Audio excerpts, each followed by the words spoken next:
রোদটা বিকেলের দিকে একটু নরম হয়ে এসেছে। শহরের ঠিক পাশেই ছোট্ট এক লেক, সেখানে বসে বাতাস খাচ্ছিল রায়হান। চারপাশে নীরবতা, মাঝে মাঝে দু একটা নৌকা ভেসে যাচ্ছে। রায়হানের মনে ছিল হাজারো দুঃখ, অফিসের চাপ, পরিবারের টেনশন, নিজের জীবন নিয়ে অসন্তুষ্টি, সব মিলিয়ে মন ভারী। হঠাৎ সে দেখল লেকটার অপর প্রান্তে বসে আছে এক মেয়ে।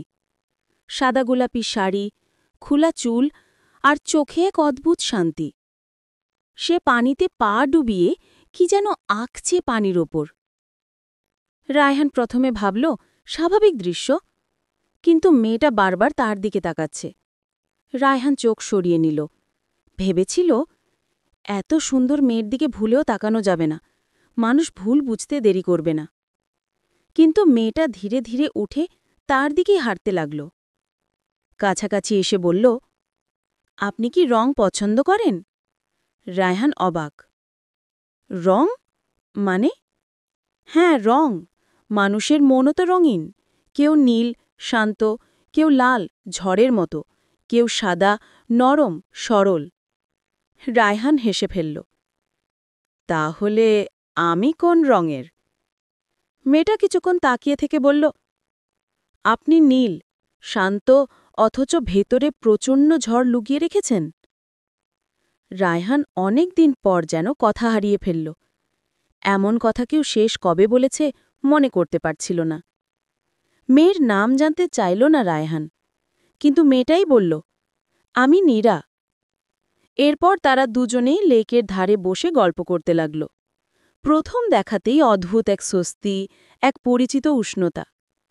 নীরা জানালো যে সে আঁকতে ভালোবাসে, জীবনের ছোট ছোট মুহূর্ত ছবি করে রাখতে ভালো লাগে। সে বলল, আমরা মানুষ যতটা ভাবি তার থেকেও বেশি আমরা একে অন্যের জীবনে আলো ছড়াতে পারি। রায়হান তাকিয়ে থাকে মেয়েটার চোখে, সেই চোখে যেন বারবার হারিয়ে যেতে ইচ্ছে করছিল। এক সময় আকাশ ধীরে ধীরে গাঢ় নীল হয়ে গেল। নীরা উঠে দাঁড়াল। চললাম, আবার দেখা হবে। তারপর ঘুরে হাঁটতে শুরু করল। রায়হান হঠাৎ ডাক দিল, আবার দেখা হবে মানে কবে? নীরা থামল, হালকা হেসে বলল, যেদিন আপনার মন আবার রং হারিয়ে ফেলবে সেদিন। তারপর ভিড়ের মাঝে হারিয়ে গেল। রায়হান অনেকক্ষণ বসে রইল। সে বুঝল আজকের দেখা অদ্ভুত, অসাধারণ, হৃদয়ে কোনো শব্দ নেই, শুধু এক শান্ত ঢেউ। পরদিন থেকে প্রতিদিন সন্ধে সে সেই লেকের ধারে যায়, একই জায়গায় বসে। নীরা কি আসবে? একদিন, দুদিন, পুরো এক সপ্তাহ কাটল, কিন্তু নীরা এলো না। এক রাতে লেকের ধারে বসে থাকা রায়হানের চোখে পড়ে পাথরে রাখা ছোট্ট একটা স্কেচ। কাগজে আঁকা, একটা হাত বাড়ানো আর তার পাশে একটি লাইন লেখা, রং খুঁজতে হলে মনকে আগে স্বচ্ছ হতে হয়। রায়হান কাগজটা বুকের কাছে চেপে ধরে। তার চোখ ভিজে ওঠে। সে বুঝতে পারে নীরা তার জীবনে কোনো ভুল জায়গায় আসা মানুষ নয়, বরং সঠিক সময়ে আসা এক আলো, যার দেখা আবার হবে। কিন্তু কবে?